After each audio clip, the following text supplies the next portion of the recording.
Hello दोस्तों।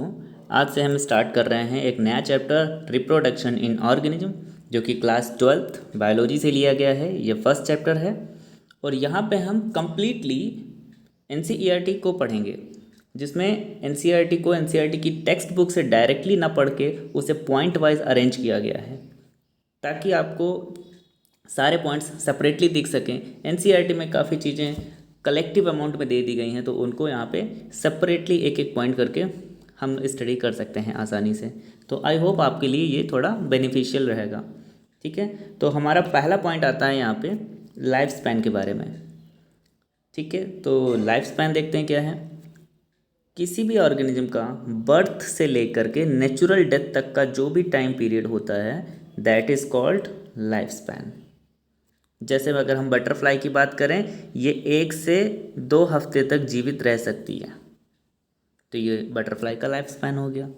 Fruit fly की बात करें तो ये 2 हफ्ते तक रह सकती है जीवित। ठीक है, तो इसका फ्रूट फ्लाई का लाइफ स्पैन क्या हो गया, 2 हफ्ते। चावल की बात करें, राइस प्लांट की बात करें, तो इसकी फसल 3 से 4 महीने की होती है। Rose plant 5 to 7 years. ऐसे कई सारे डिफरेंट डिफरेंट ऑर्गेनिज्म का लाइफ स्पैन भी डिफरेंट होता है। ठीक है, जैसे यहाँ पे पूरा लिस्ट बनाया गया है जो कि एनसीईआरटी में भी गिवन है। जैसे हमने अभी पढ़ा बटरफ्लाई का 1 to 2 वीक, फ्रूट फ्लाई का 2 वीक्स। तो बटरफ्लाई और फ्रूट फ्लाई दोनों फ्लाइज का ऑलमोस्ट सेम है। Rice plant 3 to 4 month. Rose plant की बात करें तो 5 to 7 ईयर्स। क्रो जो कि एक बर्ड है, क्रो की बात करें 15 years. And dog 20 to 25 years, cow 25 years. Horse का 60 ईयर्स होता है, क्रोकोडाइल का भी 60 ईयर है, और एलिफेंट का भी 60 से 90 ईयर तक हो सकता है। तो यहाँ पे आप देख सकते हो, मैंने एक अरेंजमेंट करने की कोशिश की है। जैसे कि हॉर्स, क्रोकोडाइल, एलिफेंट, ये सब अप्रॉक्सीमेटली 60 साल वाले हैं। डॉग और काऊ को देखोगे तो 20 to 25 वाले हैं। ठीक है, बटरफ्लाई फ्रूट फ्लाई को देखो तो ये वीक्स के हैं, 2 वीक्स के। Rice plant and rose plants में यहाँ पे ये 3 से 4 मंथ है, वो 5 to 7 ईयर्स है।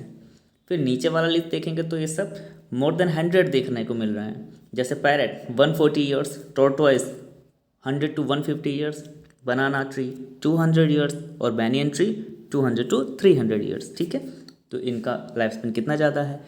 अब यहाँ पे बात आती है कि लाइफ स्पेन, जैसे कि आप क्रो को देखो, ये भी एक पक्षी, पैरेट भी एक पक्षी, दोनों बर्ड हैं, दोनों का साइज ऑलमोस्ट सेम है, लेकिन दोनों के लाइफ स्पैन में अगर डिफरेंस देखने को मिले तो कितना ज़्यादा मिल रहा है। ये 15 साल ही चल सकता है क्रो, लाइफ स्पैन उसका सिर्फ 15 साल है, और पैरेट का 140 ईयर्स है। इसी ये पता चलता है कि ऑर्गेनिज्म का साइज और उसका एज, उसका लाइफ स्पैन किसी भी तरह से कोई कोरिलेशन नहीं रखता। ठीक है, इसी बात को आगे समझाया गया है एनसीईआरटी में कि life span of an organism are not necessarily correlated with their sizes. उनका उनके साइज से कोई रिश्ता नहीं है। जैसे कि यहाँ पे काऊ और पैरेट का एग्जांपल भी लिया गया कि दोनों का साइज ज़्यादा डिफरेंट नहीं है, लेकिन लाइफ स्पैन काफ़ी ज़्यादा डिफरेंस दिखा रहा है। उसी तरह से मैंगो ट्री और पीपल ट्री की भी तुलना की गई है यहाँ पे। ठीक है, मैंगो ट्री का लाइफ स्पैन पीपल के ट्री से कम होता है। नेक्स्ट पॉइंट ये लिखा हुआ है कि what ever be the life span कुछ भी हो किसी भी ऑर्गेनिज्म का, डेथ तो उसकी होनी ही होनी है। तो death of every individual organism is a certainty. Death तो निश्चित है। ठीक है, आप सभी जानते हैं जो भी इस दुनिया में पैदा हुआ है उसकी डेथ तो होगी ही। नो इंडिविजुअल इज इमॉर्टल, कोई भी अमर नहीं है, एक्सेप्ट सिंगल सेल्ड ऑर्गेनिज्म। अगर हम सिंगल सेल्ड की बात करें तो केवल वो ऐसे हैं जो नेचुरल डेथ शो नहीं करते। अब यहाँ पॉइंट आता है कि भाई ऐसा हम क्यों कह रहे हैं, why do we say there is no natural death in single celled organism. So answer is asexual reproduction, क्योंकि वो एसेक्सुअल रिप्रोडक्शन करते हैं। उसमें पेरेंट की सेल खुद डिवाइड हो जाती है 2 डॉटर सेल में, और खुद को नेचुरल डेथ नहीं कर रही है, वो as a daughter cell survive कर रही है। लाइक अगर हम यहाँ पे देखें, जैसे सपोज ये एक पेरेंट सेल है, अभी डिवाइड करके, जैसे अमीबा में भी होता है, इसने 2 डॉटर सेल बना ली। ठीक है, तो अभी क्या हुआ, एक ही पेरेंट सेल 2 डॉटर सेल के फॉर्म में जिंदा है, तो कह सकते हैं कि पेरेंट की तो डेथ हुई ही नहीं, वही तो डॉटर बन गया। ठीक है, because of asexual reproduction. Next लिखा हुआ है, given this reality have you ever wondered how vast number of plant and animal species have existed on earth for several thousands of year, कि क्या आप सोच सकते हैं कि इतने हजारों सालों से कौन सी स्पीसीजेज हैं प्लांट की, एनिमल की, और कितने नंबर्स में हैं जो अभी तक एग्जिस्ट कर रही हैं और क्यों कर रही हैं। तो वैसे तो हम देखें तो ओवर 7 मिलियन के आसपास स्पीसीज एग्जिस्ट कर रही हैं, लेकिन आंसर आएगा कि क्यों कर रही हैं, तो आंसर है ग्रोथ। किस फॉर्म की ग्रोथ? भाई अगर ये ग्रो मतलब लाइक ग्रोथ वहाँ पे ये आंसर नहीं है कि लाइक साइज में या फिर किसी चीज़ में, growth in the form of reproduction के फॉर्म में ग्रो कर रहे हैं वो, यानी कि उनकी स्पीसीज ग्रो करती चली आई। जैसे रिप्रोडक्शन अगर करेंगे तो वो एक ऑफ स्प्रिंग बनाएंगे। वो ऑफ स्प्रिंग, अब मान लो एक ए है, ए ने रिप्रोडक्शन किया, ऑफ स्प्रिंग बनाया बी ने रिप्रोडक्शन किया, ऑफ स्प्रिंग बनाया सी। तो अब ए नहीं है अलाइव, ए की डेथ हो चुकी, बी की डेथ हो चुकी, लेकिन उसकी स्पीसीज सी के फॉर्म में अभी तक अलाइव है। ठीक है, इसीलिए स्पीसीज को बनाए रखने के लिए रिप्रोडक्शन जरूरी है।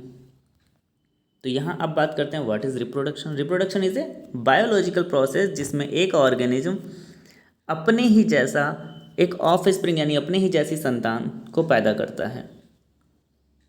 फिर द ऑफ स्प्रिंग ग्रो करती है, मैच्योर करती है और आगे जा कर के एक नया ऑफ स्प्रिंग बनाती है। तो इस तरह से एक साइकिल बन जाती है बर्थ, ग्रोथ एंड डेथ की। ठीक है, बर्थ किया, ग्रोथ किया, फिर फाइनली एक नेचुरल डेथ। सो हम कह सकते हैं reproduction enables the continuity of the species generation after generation, यानी कि अगर रिप्रोडक्शन नहीं होता तो किसी भी स्पीसीज की कंटिन्यूटी नहीं बनती। लाइक फॉर एग्जांपल अगर कोई एक ऑर्गेनिज्म है, अब ये कभी रिप्रोड्यूस ना करे तो इसका कोई ऑफ स्प्रिंग बनेगा नहीं, और एक ना एक दिन इसकी डेथ हो जाएगी। तो जब एक की डेथ हो जाएगी तो क्या होगा, उसकी जनरेशन ही खत्म हो जाएगी, उसका स्पीसीज ही खत्म हो जाएगा, है ना। फिर आता है there is large diversity in the biological world. तो बायोलॉजिकल वर्ल्ड में देखें तो बहुत सारी डाइवर्सिटी है, हर एक ऑर्गेनिज्म की अपनी अपनी मैकेनिज्म है मल्टीप्लाई करने की, रिप्रोड्यूस करने की। तो अलग अलग ऑर्गेनिज्म अलग अलग मेथड से रिप्रोड्यूस कर सकता है, ऑफ स्प्रिंग्स बना सकता है। ये किस बातों पे निर्भर करता है, वो नेक्स्ट पॉइंट में लिखा हुआ है कि द ऑर्गेनिज्म हैबिटेट, और उनका हैबिटेट कैसा है, यानी कि कहाँ रहता है, किस माहौल में वो रह सकता है, कितना टेम्परेचर उसको चाहिए, ज़मीन में रहने वाला है, पानी में रहने वाला है, या ठीक है। तो इस तरह का ऑर्गेनिज्म का हैबिटेट क्या है, उसकी इंटरनली फिजियोलॉजी उसकी कैसी है। फिर एंड सेवरल अदर फैक्टर्स भी हैं जो कलेक्टिवली रिस्पॉन्सिबल होते हैं कि हाउ इट प्रोड्यूस, ठीक है, हाउ इट रिप्रोड्यूस। अब आता है पॉइंट टाइप ऑफ रिप्रोडक्शन। तो टाइप ऑफ रिप्रोडक्शन दो तरह के होते हैं, एसेक्सुअल एंड सेक्सुअल। एंड ये टाइप कैसे हमने डिवाइड किया, इसका डिवीजन का एक आधार है, एक बेसिस है कि based on whether there is a participation of one organism और two in the process of reproduction, कि रिप्रोडक्शन की प्रोसेस में हम एक ऑर्गेनिज्म का इन्वॉल्वमेंट देख रहे हैं या दो का इन्वॉल्वमेंट देख रहे हैं, उस हिसाब से इनको एसेक्सुअल और सेक्सुअल में डिवाइड किया गया। जैसे अगर हम पहले वाले की बात करें एसेक्सुअल, तो एसेक्सुअल रिप्रोडक्शन में जब ऑफ स्प्रिंग बनती हैं, प्रोड्यूस्ड होती हैं एक सिंगल पेरेंट से, तो जब भी ऑफ स्प्रिंग एक सिंगल पेरेंट से बनती हैं, आगे लिखा हुआ है विद और विदाउट, यही इंपॉर्टेंट है, विद और without involvement of gamete formation. कई लोग भूल जाते हैं और वो सोचते हैं कि एसेक्सुअल में गैमिट नहीं बन रहा होगा, तो ऐसा ज़रूरी नहीं है, गैमिट फॉर्मेशन हो भी सकता है और गैमिट फॉर्मेशन नहीं भी हो सकता। तो विद और without involvement of gamete formation, ऐसे रिप्रोडक्शन को हम एसेक्सुअल कहते हैं, जहाँ एक सिंगल पेरेंट ऑफ स्प्रिंग बनाता है। उसी का जस्ट थोड़ा सा अपोजिट देख लें, तो जहाँ पे सेक्सुअल रिप्रोडक्शन की बात करेंगे तो तब बात आएगी जब दो पेरेंट पार्टिसिपेट करें और ऑफ स्प्रिंग्स दो पेरेंट्स मिलके बनाएं, तब उसको हम सेक्सुअल रिप्रोडक्शन बोलेंगे। एक चीज़ यहाँ पे कंपलसरी है, यहाँ पे fusion of male and female gamete, यानी कि गैमिट का फॉर्मेशन गैमिट का फ्यूज़न ये जरूर होगा, ठीक है। तो fusion of male and female gamete, यानी कि इसी को बोलते हैं फर्टिलाइजेशन की प्रोसेस, ठीक है।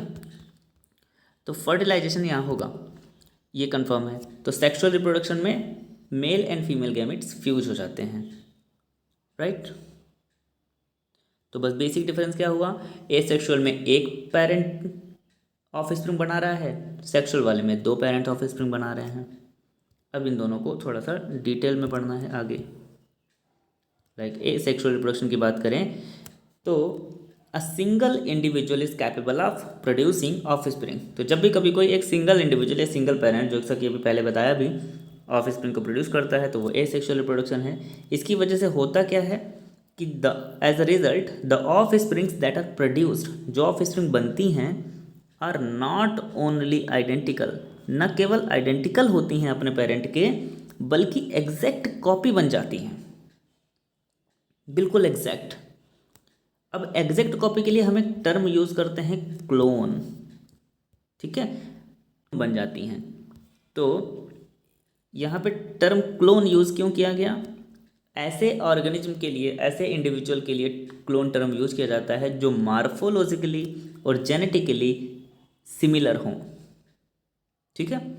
यहाँ पे ऊपर एनसीईआरटी में क्वेश्चन भी पूछा गया था, are these offsprings likely to be genetically identical और डिफरेंट। तो यहाँ पे आंसर क्या आएगा, दे आर जेनेटिकली आइडेंटिकल, क्योंकि वो एक ही पेरेंट से बने हैं।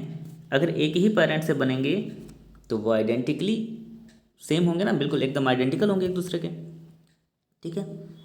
अब आगे देखते हैं, let us see how wide spreads asexual reproduction is, कि एसेक्सुअल रिप्रोडक्शन भी कितना वाइड स्प्रेड हो सकता है, इसके भी कितने मेथड या टाइप हो सकते हैं, मोड ऑफ एसेक्सुअल रिप्रोडक्शन क्या क्या हो सकता है अलग अलग ऑर्गेनिज्म में। नीचे लिखा हुआ है, asexual reproduction is common among single celled organism, ये सिंगल सेल्ड ऑर्गेनिज्म में कॉमन होता है, and in plants and animals with relatively simple organism. Plant और एनिमल में भी पाया जा सकता है, लेकिन यूजुअली उन प्लांट्स और एनिमल में मिलेगा जिनका ऑर्गेनाइजेशन, जिनकी बनावट सिंपल ऑर्गेनाइजेशन वाली है, ठीक है। हायर ऑर्गेनाइजेशन वाले में ये नहीं मिलता जनरली, जैसे प्रोटिस्ट, मोनेरन्स। क्लास 11th में प्रोटिस्ट एंड मोनेरन्स के बारे में पढ़ाया गया है बायोलॉजिकल क्लासिफिकेशन में। तो in protist and monerans the organism और द पेरेंट सेल, जो पेरेंट सेल होती है वो डिवाइड करती है माइटोसिस से। अब माइटोसिस इंपॉर्टेंट हो गया कि पेरेंट सेल कैसे डिवाइड कर रही है, माइटोसिस कर रही है, ठीक है। ये भी क्लास 11th में माइटोसिस, मियोसिस, सेल डिविजन्स पढ़ाए जाते हैं। तो पेरेंट सेल डिवाइड कर रही है माइटोसिस से इनटू टू, दो में, ठीक है। एक था, ये दो में डिवाइड हो गया, to give rise to new individual, इसने दो नए इंडिविजुअल बना लिए। तो 10 in organism cell division is itself a mode of reproduction. तो हम कह सकते हैं कि प्रोटिस्टा मोनेरा के ऑर्गेनिज्म में तो सेल डिवीजन ही एक तरह का मोड ऑफ रिप्रोडक्शन हो गया, हो तो ए सेक्सुअल रिप्रोडक्शन ही रहा है, लेकिन ए सेक्सुअल में ही कौन सा मोड हो गया, सेल डिवीजन। तो सेल डिवीजन यहाँ पे रिप्रोडक्शन का ही एक मेथड दिख रहा है, ठीक है। अब कुछ डायग्राम्स की बात करेंगे यहाँ पे।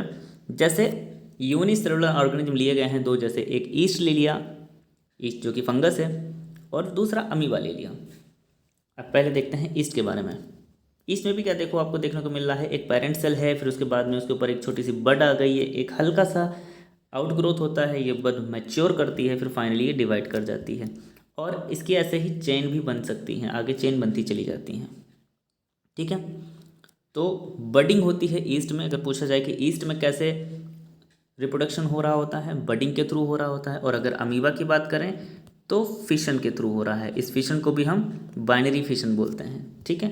फिशन को क्या बोलेंगे, बाइनरी फिशन। जैसे यहाँ पे एक अमीबा लिया, ठीक, और ये अमीबा, बाइनरी फिशन यानी इक्वल एक तरह से, और ये फिशन किसी भी प्लेन से हो सकता है, ठीक है। सिंपल बाइनरी फिशन बोलते हैं इसको, किसी भी प्लेन से हो जाएगा और दो पार्ट्स में डिवाइड हो जाता है, ठीक है। तो फाइनली दो डॉटर सेल्स बनती हैं इसमें भी। तो यहाँ पे हमारे दो क्वेश्चंस आ गए। ईस्ट में क्या होता है, बडिंग, अमीबा में क्या होता है, फिशन, ठीक है। अब इन्हीं को थोड़ा सा थ्योरी के पॉइंट में यहाँ पे आगे लिखा गया है। जैसे बाइनरी फिशन क्या है, मैनी सिंगल सेल्ड ऑर्गेनिज्म जैसे कि amoeba reproduce by binary fission. वहाँ होता क्या है, एक ही सेल डिवाइड हो जाती है टू हाफ में और रैपिडली ग्रो कर जाती है एक एडल्ट में, जैसे कि एग्जांपल है अमीबा, पैरामीशियम। और अगर हम ईस्ट की बात करें वहाँ डिवीजन अनइक्वल हो जाता है, ईस्ट में डिवीजन अनइक्वल हो जाता है। And small buds are produced that remain attached initially to the parent cell. यहाँ पे छोटी छोटी बड बन रही थी, आपने देखा था ऐसे बड बन रही थी, और ये पहले तो पेरेंट सेल से अटैच थी और फाइनली सेपरेट कर जाती हैं। जब ये सेपरेट कर जाएंगी तब ये दो नए ईस्ट बन जाएंगे, तो एक नया ईस्ट ऑर्गेनिज्म भी बन जाता है। अब एक नया टॉपिक आता है इंसिस्टेशन और स्पारुलेशन। ये इंसिस्टेशन और स्पारुलेशन अमीबा में मिलेगा। पहले ओल्ड एनसीईआरटी में इंसिस्टेशन और स्पारुलेशन के बारे में नहीं दिया गया था।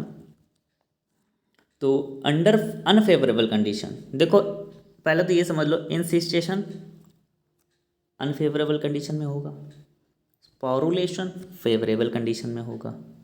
ठीक है, होता क्या है, अमीबा जब अनफेवरेबल कंडीशन आती है तब अपने स्यूडोपोडिया को जो इसके ये पैर जैसे बन जाते हैं ना, स्यूडो क्यों बोलते हैं, क्योंकि ये कुछ समय के लिए बने हैं, फिर ये बिगड़ जाएंगे, फिर नया बन जाएगा।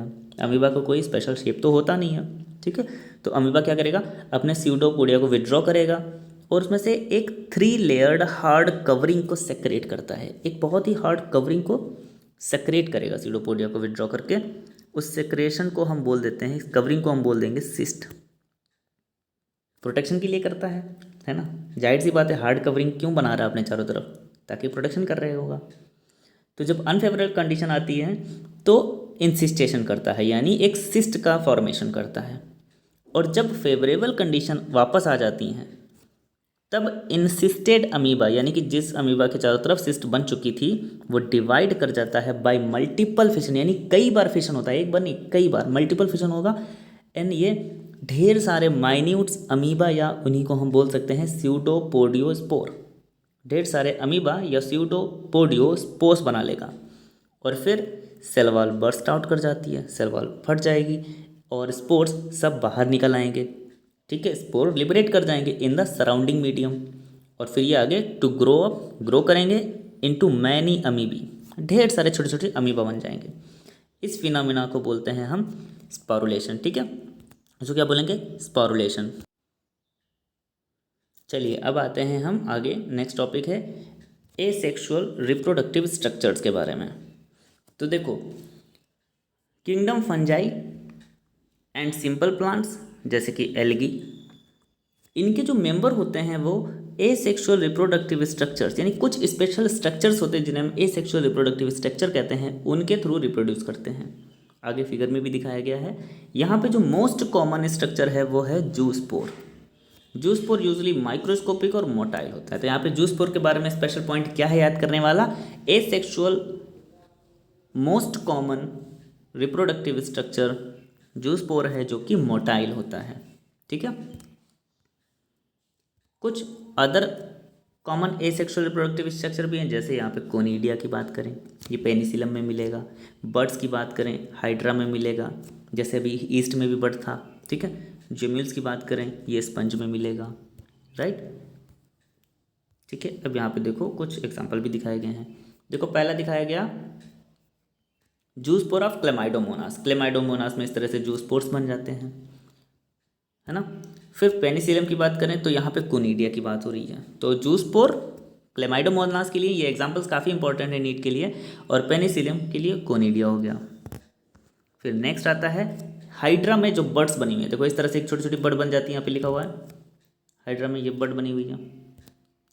और स्पंज की बात करें तो यहाँ जेम्यूल फॉर्मेशन हो जाता है। ठीक है, तो चारों याद रखने हैं आपको। फिर आता है वेजिटेटिव प्रोपेग्यूल्स के बारे में। तो जैसे हम एनिमल्स की बात कर रहे थे, ऑर्गेनिज्म की बात कर रहे थे, वहाँ पे हम एसेक्सुअल रिप्रोडक्शन में एसेक्सुअल स्ट्रक्चर्स का नाम दे रहे थे, वहीं पे उसी के जैसा मिलता जुलता वेजिटेटिव प्रोपेग्यूल्स भी है। तो term vegetative reproduction usually plant में यूज किया जाता है, एनिमल में नहीं यूज किया जाता। ठीक है, तो प्लांट में वेजिटेटिवली प्रोपेगेट करने की या फिर वेजिटेटिव प्रोपेगेशन की कुछ यूनिट्स होती हैं, जैसे runner, rhizome, sucker, tuber, offset और बल्ब। और ये सारी चीज़ें आपने क्लास 11th में morphology of the flowering plants के चैप्टर में पढ़ी होंगी। ठीक है। तो runner, rhizome, sucker, tuber, offset and bulb, ये सब क्या है, वेजिटेटिव प्रोपिग्यूल्स हैं। इनके वेजिटेटिव प्रोपिग्यूल्स क्यों कहा गया, जैसे मान लीजिए कोई प्लांट है, यहाँ पे ये रनर कुछ लगा हुआ है, तो ये एक ऐसा वेजिटेटिव प्रोपिग्यूल्स हो गया कि ये एक नया प्लांट भी बना सकता है। ठीक है, जैसे यहाँ कुछ एग्जांपल दिए गए हैं, eyes of potato. Eyes of potato, ये आइज क्या है, ये एक तरह की जर्मिनेटिंग बर्ड्स हैं। ये आइज जो है वो क्या है, एक तरह से जर्मिनेटिंग बर्ड्स हैं, ये जर्मिनेट करेंगी और नया पोटैटो भी बना लेंगी। ऐसे ही राइजोम ऑफ जिंजर, जिंजर में राइजोम वेजिटेटिव प्रोपिग्यूल्स होता है। ठीक है, अब यहाँ बात करें कि देखो, obviously since the formation of this structure does not involve two parents, rhizome को बनने में, ट्यूबर को बनने में, या शक्कर, बल्ब, ऑफसेट, इन किसी भी वेजिटेटिव प्रोपिग्यूल्स को बनने में दो पेरेंट्स की ज़रूरत नहीं थी। इसीलिए हम बोलेंगे कि ये भी कहीं ना कहीं एसेक्सुअल का ही एक हिस्सा है, एसेक्सुअल ही है एक तरह से। ठीक है, फिर इन सम ऑर्गेनिज्म, कुछ ऑर्गेनिज्म में क्या होता है, बॉडी डिस्टिंक्ट पीसेज में, टुकड़ों में यानी फ्रेगमेंट में टूट जाती है, और each fragment grows into an adult capable of producing offspring. तो मान लो किसी की बॉडी ब्रेक कर गई दो टुकड़ों में, और दो टुकड़े, हर एक टुकड़े के अंदर एक कैपेबिलिटी है कि वो ग्रो करके एक नया ऑर्गेनिज्म बना ले, जैसे कि हाइड्रा में ये चीज़ पाई जाती है। तो जब भी बॉडी टुकड़ों में टूट जाए, फ्रेगमेंट्स में टूट जाए, और वो फ्रेगमेंट्स ग्रो करके एक नया ऑर्गेनिज्म बना लें, तो उस तरह के एसेक्सुअल रिप्रोडक्शन को हम फ्रेगमेंटेशन कहते हैं। ठीक है, तो ये भी एसेक्सुअल का ही एक मोड है या मेथड है। एग्जाम्पल हाइड्रा हो गया। यहाँ पे कुछ और एग्जाम्पल्स भी दिखाए गए हैं, जैसे बुलबिल ऑफ अगेव, ब्रायोफिल्म की लीव्स की बात हो रही है, जैसे यहाँ पे बर्ड्स जो होती हैं वो एडवेंटिशियस बर्ड्स पाई जाती हैं ब्रायोफिल्म में, और ऑफसेट ऑफ वाटर हायासिन, जिसको हम टेरर ऑफ बंगाल भी बोलते हैं। ठीक है, अब आता है the scourge of the water bodies और about the terror of Bengal. Terror of Bengal के बारे में पढ़ेंगे, जो कि एक एक्वाटिक प्लांट है, वाटर हायासिन, जिसके बारे में काफ़ी इंटरेस्टिंग है। ठीक है, काफ़ी इंटरेस्टिंग पॉइंट अभी आगे आएंगे। देखो, it is the one of the most invasive weed found growing. ये कहाँ ग्रो करता है, when wherever there is standing water, जहाँ भी रुका हुआ पानी है वहाँ ये ग्रो कर जाता है। इट ड्रेन्स, और फिर ये क्या करता है ना, पानी से ऑक्सीजन को ड्रेन कर लेता है, खींच लेता है। अब सोचो, पानी में, नदी में है मान लो, और नदी में बहुत सारी मछलियाँ होंगी, उसमें ये क्या कर रहा है, पानी से ऑक्सीजन को खींच रहा है। अब अगर ऑक्सीजन ये ले लेगा तो फिर मछलियों को कहाँ से मिलेगी, तो मछलियों की डेथ होने लगेगी। ठीक है, इसीलिए इसको खतरनाक बोला गया। और इंटरेस्टिंग पॉइंट ये था कि इस प्लांट को इंडिया में इंट्रोड्यूस क्यों कराया गया, जब ये इतना खतरनाक है।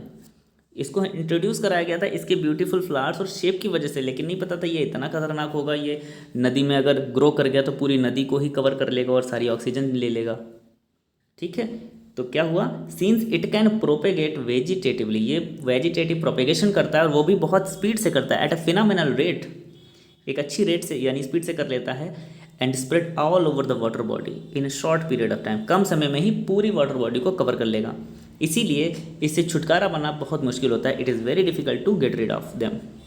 ठीक है, आगे क्वेश्चन लिखा हुआ है, आर यू अवेयर, क्या आपको पता है, हाउ प्लांट्स लाइक, जैसे कि पोटैटो, शुगर केन, बनाना, जिंजर, दहलिया, इन्हें कल्टीवेट किया जाता है।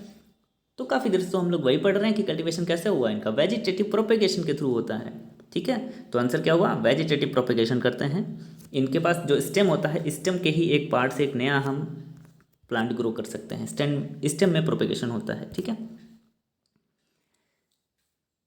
फिर have you seen small plants emerging from the buds called of eyes, जैसे कि अभी डायग्राम में हमने देखा ही था, पोटैटो ट्यूबर है ना, from the rhizome of banana and ginger, ये भी हमने अभी डायग्राम में भी देखा।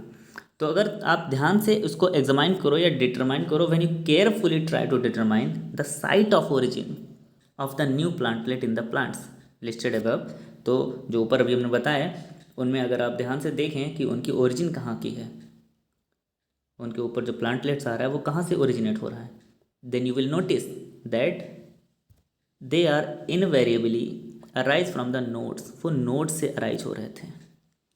ठीक है, कहाँ की note? Present in the modified stem of this plant. तो इन प्लांट के पास जो मॉडिफाइड स्टेम होता है उसके पास जो नोट थी वहाँ से ये सारे स्ट्रक्चर्स अराइज हो रहे थे। अब स्टेम का मॉडिफिकेशन, रूट का मॉडिफिकेशन, लीफ का मॉडिफिकेशन, ये क्लास 11th मार्फोलॉजी में आपको पढ़ने को मिल जाएगा। ठीक है, when the nodes come in contact with damp soil, और वही नोड जब डैम्प सोल और या पानी के कांटेक्ट में आती है वो रूट्स को प्रोड्यूस कर देती है, फिर वो रूट्स नए प्लांट को प्रोड्यूस कर देती है। ठीक है, similarly adventitious buds arise from notches. जो नॉचेस बनी होती हैं लीफ की मार्जिन के ऊपर, जैसे कि हम ब्रायोफिल्म की बात कर लें तो ब्रायोफिल्म की जो पत्तियां होती हैं उनके मार्जिन पे एक नॉच बनी होती है, उस नॉच से एडवेंटिशियस बड अराइज कर जाती हैं। ठीक है, so this ability is fully exploited bye Gardner's and farmers. ठीक है, फार्मर्स या गार्डनर जो भी होते हैं वो क्या करते हैं, इसको एक्सप्लॉइट कर देते हैं। क्यों कर देते हैं? अपने कमर्शियल प्रोपेगेशन के लिए, इन प्लांट्स को कमर्शियली प्रोपेगेट कराने के लिए उसको कट कर लेंगे, निकाल लेंगे, उससे नया ग्रोथ करा लेंगे। ठीक है, अब एक नया पॉइंट आता है, it is interesting to note that asexual reproduction is the common method of reproduction in organism that have a relatively simple organization। ये बात पहले भी बताई गई थी कि जिनका सिंपल ऑर्गेनाइजेशन होता है, जैसे कि एल्गी, फंजाई। फिर बाद में ये शिफ्ट कर जाते हैं सेक्सुअल मोड ऑफ रिप्रोडक्शन की तरफ just before the onset of adverse condition. अब क्वेश्चन आता है कि भाई ये जब एडवर्स कंडीशन का ऑनसेट यानी शुरुआत होती है उससे जस्ट पहले सेक्सुअल मोड में क्यों शिफ्ट कर गए? रीज़न, ताकि अपनी कंटिन्यूटी को बनाए रख सकें, अपनी स्पीसीज को बनाए रख सकें, क्योंकि sexual mode of reproduction variation देता है, जेनेटिकली वेरिएशन देगा और उनको इनेबल बनाएगा कि सरवाइव कर सकें उस एडवर्स कंडीशन में। ठीक है, तो इसी के साथ एक लास्ट पॉइंट हमारा रह गया यहाँ पे कि asexual as well as sexual mode of reproduction are exhibited by higher plants. Higher plants की बात करें तो वो एसेक्सुअल और सेक्सुअल दोनों तरह के रिप्रोडक्शंस का मोड अपनाते हैं। ऑन द अदर हैंड दूसरी तरफ देखें तो एनिमल्स की अगर हम बात करें तो मोस्ट ऑफ द एनिमल्स में सिर्फ और सिर्फ सेक्सुअल रिप्रोडक्शन ही पाया जाता है। ठीक है, तो उम्मीद है यहाँ तक आपको NCERT के सारे पॉइंट्स क्लियर हुए होंगे। आगे जितना भी रिमेनिंग चैप्टर है उसका नेक्स्ट लेक्चर में आपको मिल जाएगा एंड होपफुली आपको समझ में आया हो। NCERT को आपको स्पेशली रीड करने की अब ज़रूरत नहीं होगी। अगर आपने यहाँ तक इतना पढ़ लिया है तो ऐसा कोई पॉइंट नहीं है जो NCERT की टेक्स्ट बुक में दिया गया हो और यहाँ पे छूट गया हो। दूसरा पॉइंट ये कि ऐसा भी कोई टेक्स्ट नहीं है जो NCERT में नहीं है बट मैंने यहाँ ऐड कर दिया, तो मैंने कुछ भी स्पेशल ऐड ऑन नहीं किया। तो अगर आपको प्योरली NCERT पढ़नी है तो आप यहाँ से पढ़ सकते हैं पॉइंट वाइज, और इसका PDF नोट्स भी आपको मिल सकता है। आप टेलीग्राम पे कांटेक्ट कर सकते हैं, वहाँ पे आपको इसका PDF नोट्स मिल जाएगा जिसको आप प्रिंट करके आप अपने पास स्टडी कर सकते हैं। ये आपके लिए काफ़ी हैंडी होगा, बेटर रहेगा। So thank you for watching.